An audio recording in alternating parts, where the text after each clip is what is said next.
Hi guys, and welcome to Astrology and Earth Magic. I hope everyone had a happy Easter, Passover, Ostara, whatever it is you celebrate. Well, I hope you had a great holiday weekend. Bringing it outside today, and we have like the coolest lighting going on. So I just felt right sitting here. Something just felt right about it. I'm actually sitting on a mound of an old kind of an old town that used to be out here in the woods. Now what's left is a bunch of rock piles and kind of broken down foundations. And it's kind of one of my favorite places to come.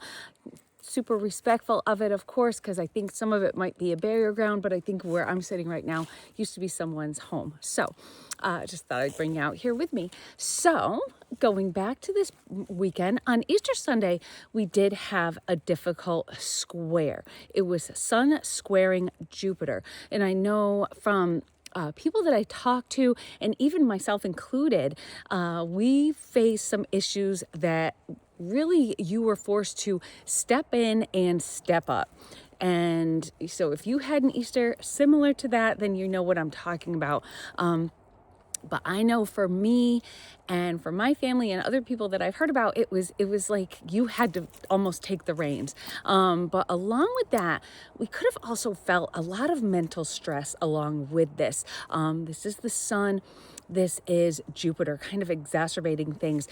Things just blowing up to be maybe a bigger problem than we thought it would have been.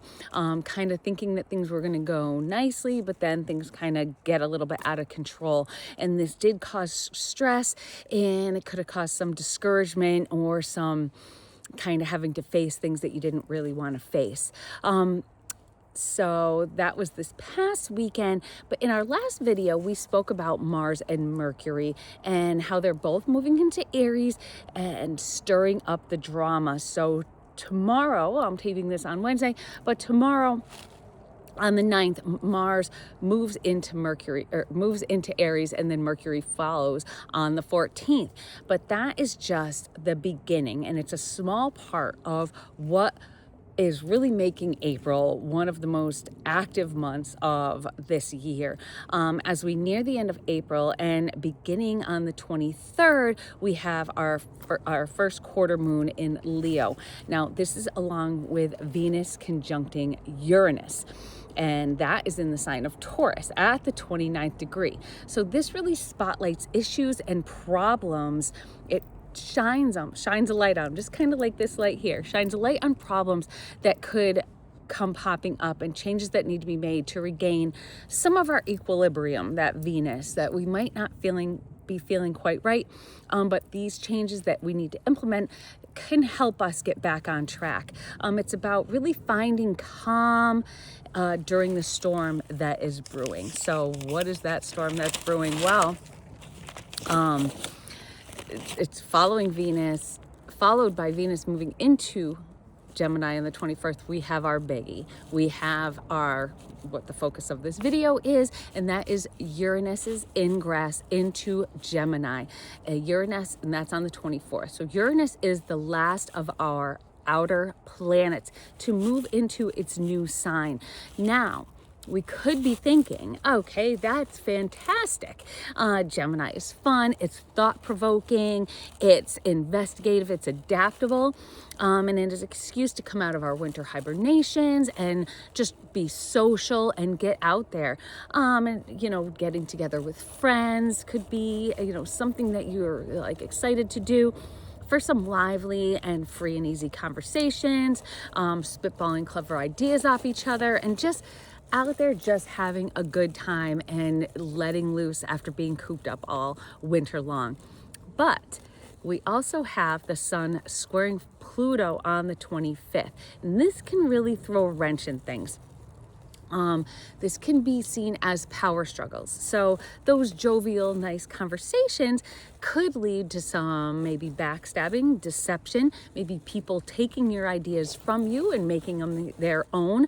And it can really harm our egos around that time, and just causing a little bit of insecurity and a little bit of self-doubt as well. And, frustration, because if somebody is taking those ideas and making them their own, we might feel like we kind of lost that chance. And this can be difficult, but it can also be beneficial. These squares, they are difficult, but they can be very important learning experiences. You could find out who you can trust, where you can depend, and who you can depend on to help you and help you evolve really as a person, and as maybe as your career, as a relationship, and help you grow with your ideas and make these into realities. So with the sun in Taurus and Pluto in Aquarius, we stay grounded and focused on our end goals. Okay, so we're facing these kind of difficulties that are going to come up in these struggles, but we want to stay grounded. We want to just stay moving forward. Think of that Taurus, that bull that just, you know, is grounded and just trucks on, just keeps moving forward, plowing away. Even if we've been knocked down, we can still keep going. Because these are also in fixed signs. So Taurus and Aquarius are fixed signs. And these learning experiences will help really form us as human beings, build our character for the long term. Uranus has been in Taurus since 2018. And I mean, think of how much the world has changed since then and how things are just so different than they were prior to that. So we had, in that time, Trump's first election, we had COVID, we had the Biden presidency where he drops out and then kind of appoints Kamala Harris kind of as a last minute, like a, what do you call that? Last minute person. I can't think. I'm thinking of a baseball term, like I should be using baseball terms really. Clutch hitter? Yes, that's it.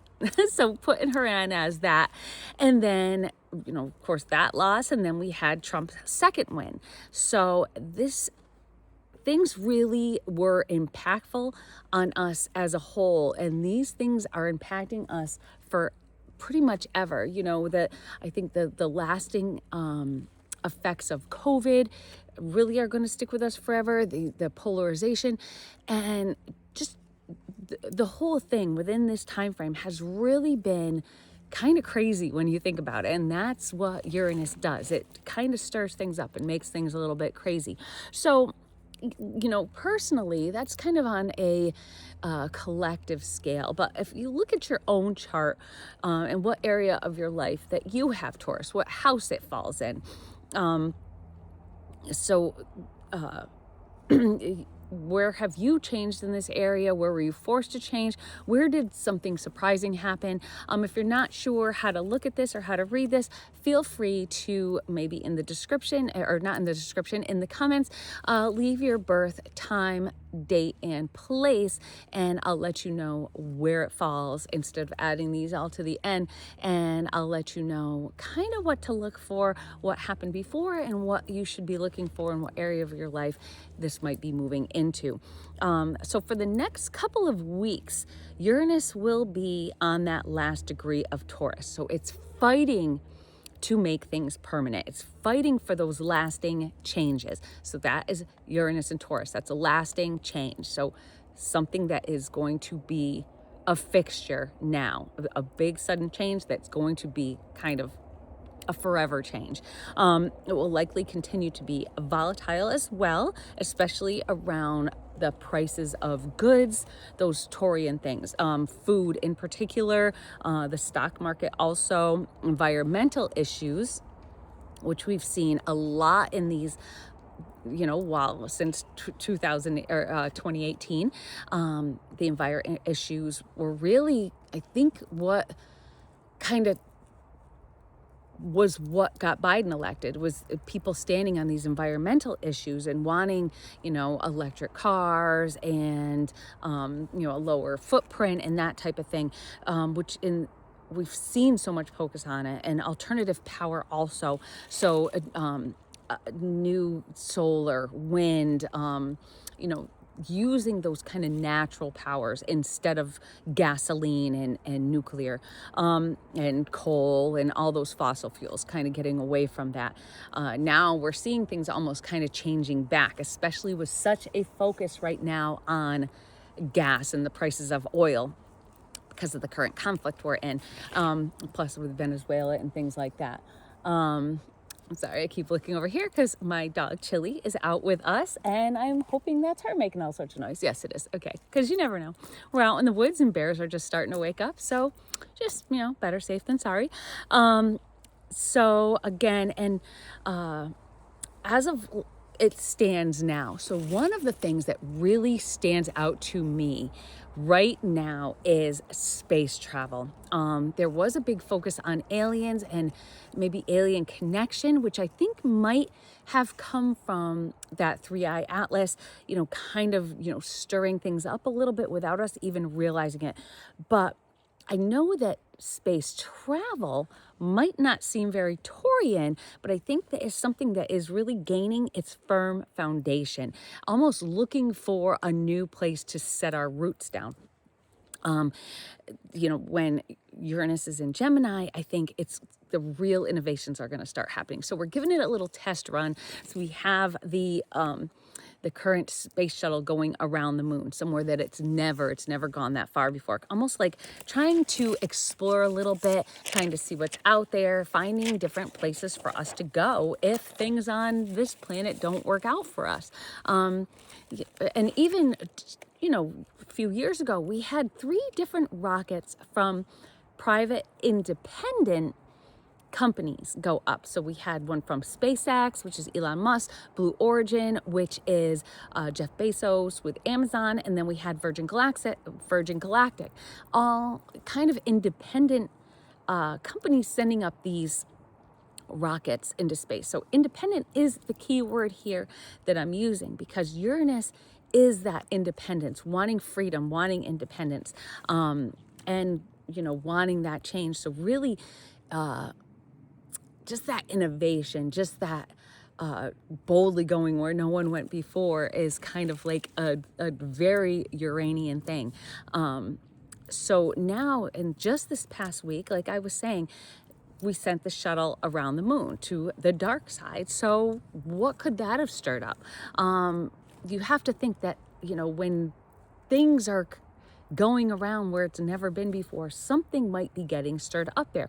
Will, moon travel change, its meaning astrologically? Will it not be the same? Will things change? If we're living there, will things change? If we're living on Mars, will things change? Will it, we might also see, so that's kind of on a side note, but that I think is going to be something that you're striving for. So it's a lot of AI, but it's also going to be a lot of that, like, where can we go next? Are we going to go to the moon next? Are we going to go to Mars next? And I'll get into it a little later in the video. Some predictions from a psychic that was way back. Her name was Baba Yarga. Am I saying that right? But her predictions, Baba Vanga, I'm sorry, I'm incorrect, but her predictions kind of almost say that we might be going to Venus or something, but just that things are really, as of this month, a door is going to be opening to the future.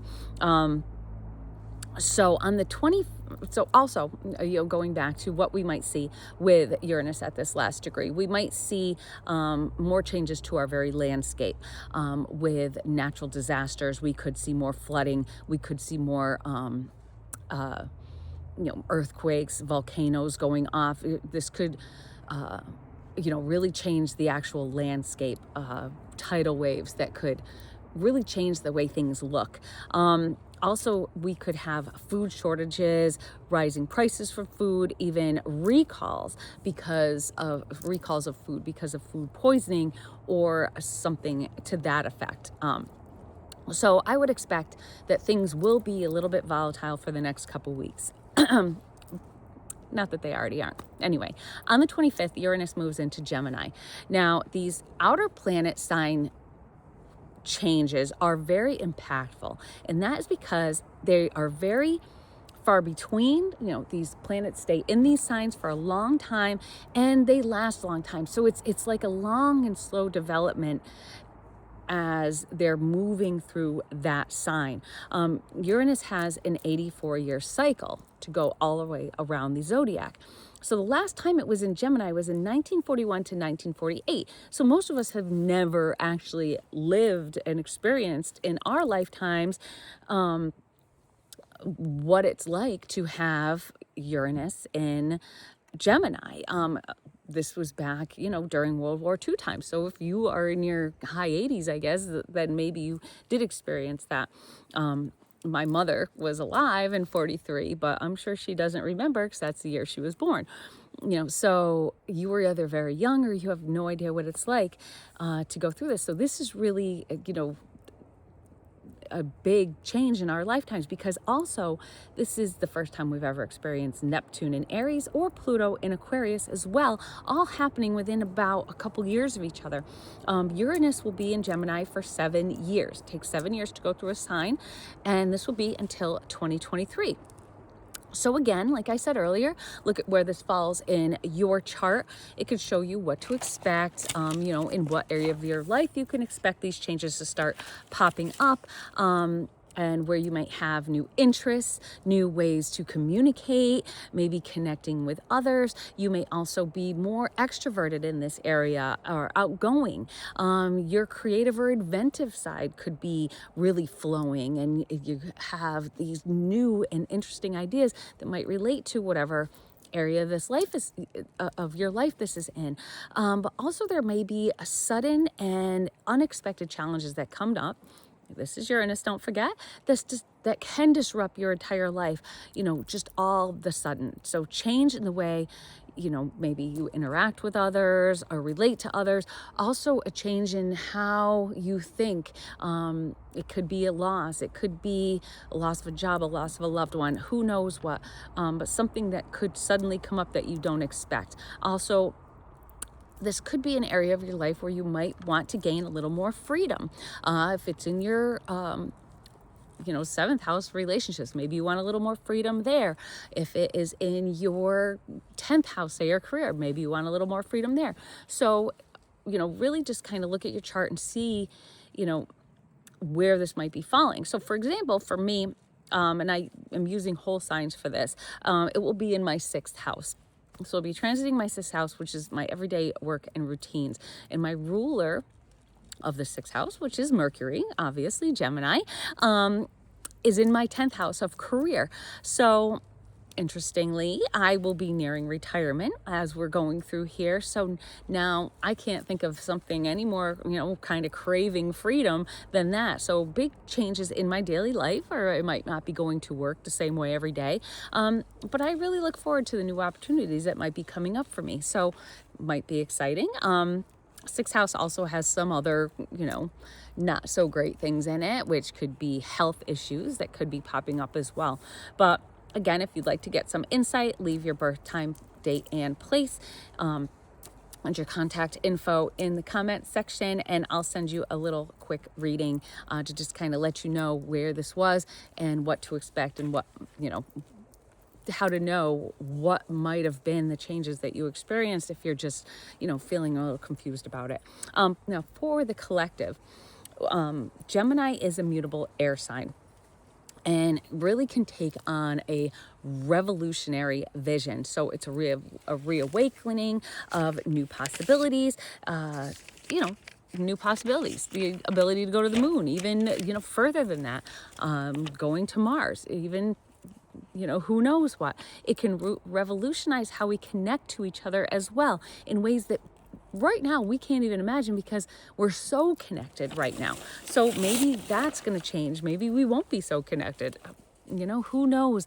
Because back when I was younger, I never expected this whole internet thing, cell phone thing, that we would just be so instantly connected all the time.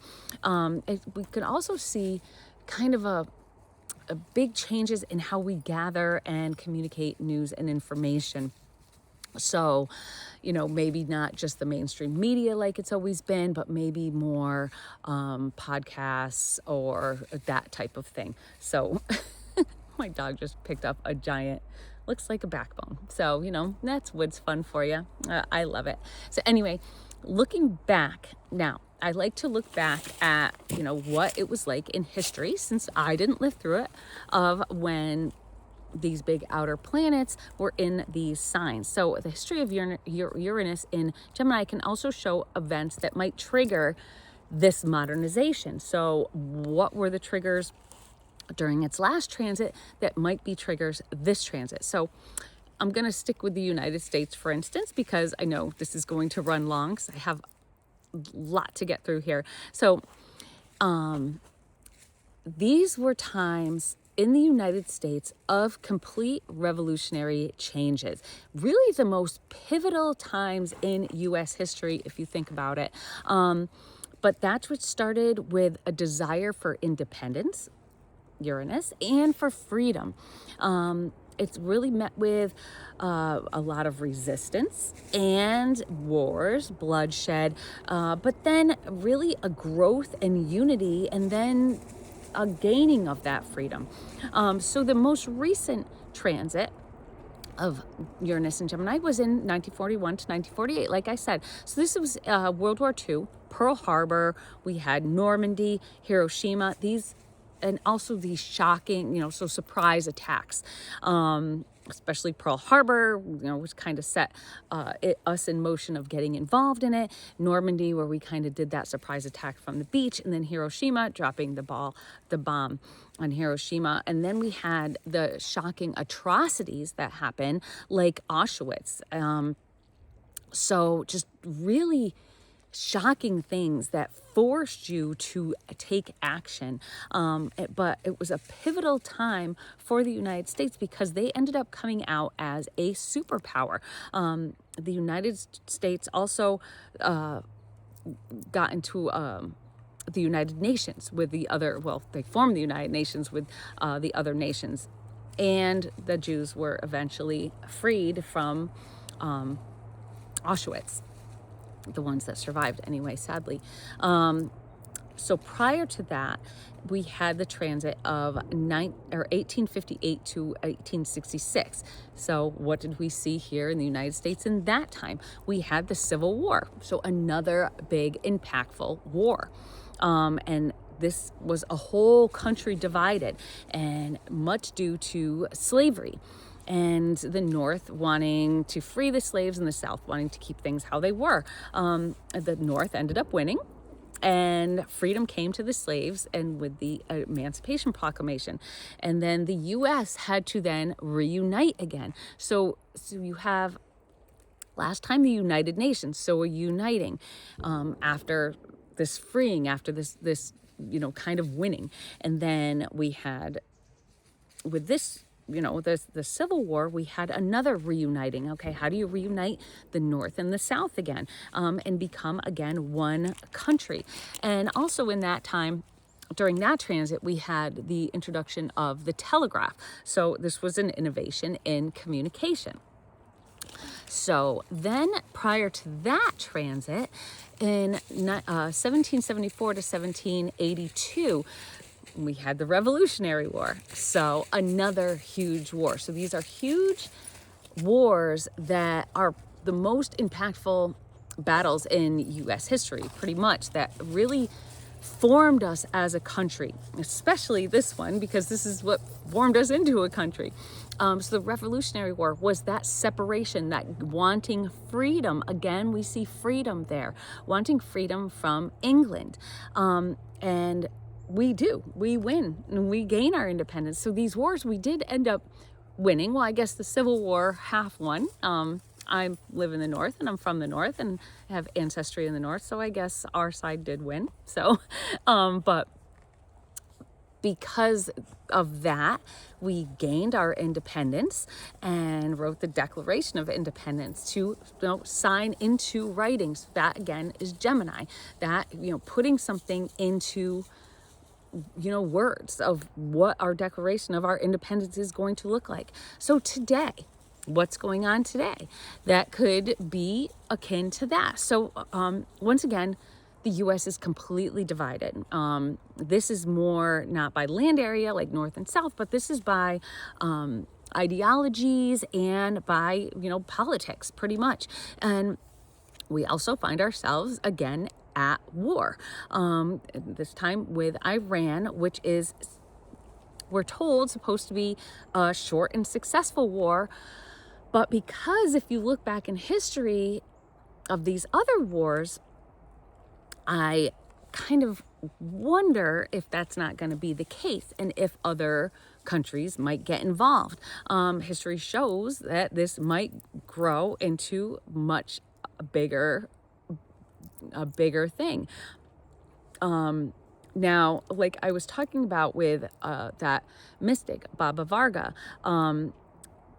if she's claimed, and I have some things written down here, a warning of a major global conflict. So this was predictions back in 1993 that she gave this. So she said that there would be an increase in international tensions. A major conflict could occur that could harm especially Western countries.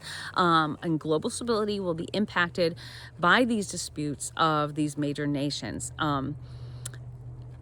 So we see that with, America, United States, and going into there. So what if, we're blocking off all these, or the oil's being stopped? And so China, I know, is not getting oil. So what if China, Pakistan, Russia, what if they all get involved in this? It could be, World War III, pretty much like she said.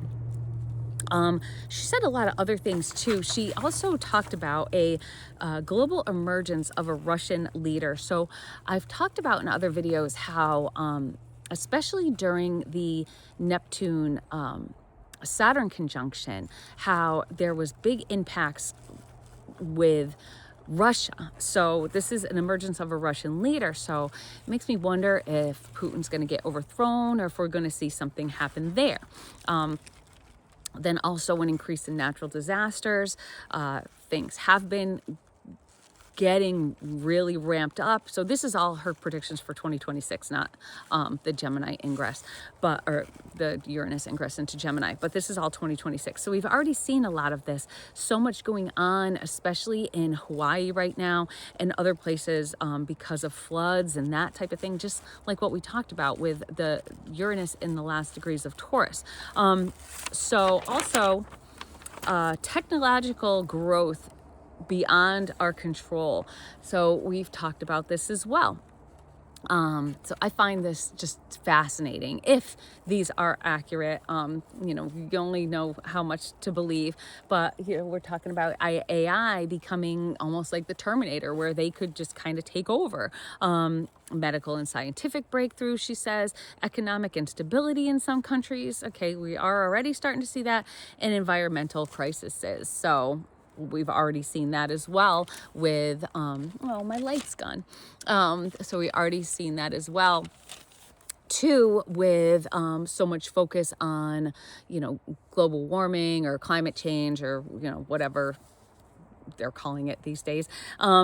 So what freedoms really will we gain, and what do we have to do to gain these freedoms? Like, is it the freedom and democracy for the Iranian people, perhaps, or Cuba or Venezuela? So we see all these kind of conflicts going on. And is this going to bring them the freedom? Are we going to help, instead of gaining freedom here in the United States, are we going to bring freedom then to somebody else? Kind of, how we helped bring freedom to the Jews back during the last transit. So also for the future, not even, the sky is the limit. So, these innovations into building these rockets and getting into space and going to the moon, it's just beyond, this, we say like the sky's the limit. Well, this is beyond the skies, and to new heights and new planets. A new world is going to be on the horizon. So, what do you look forward to? I'd love to hear what you guys think. What are you afraid of? Or what in the future scares you? What of this excites you? So let me know in the comments what you think. I also want to just thank all of you guys for watching, liking, subscribing. Any interaction really helps boost the channel, especially commenting and especially subscribing. So if you find this content interesting or you know somebody that does, please tell a friend and we'll continue to grow together. So I also really encourage you guys to look up Baba Varga. I think that some of her predictions are fascinating.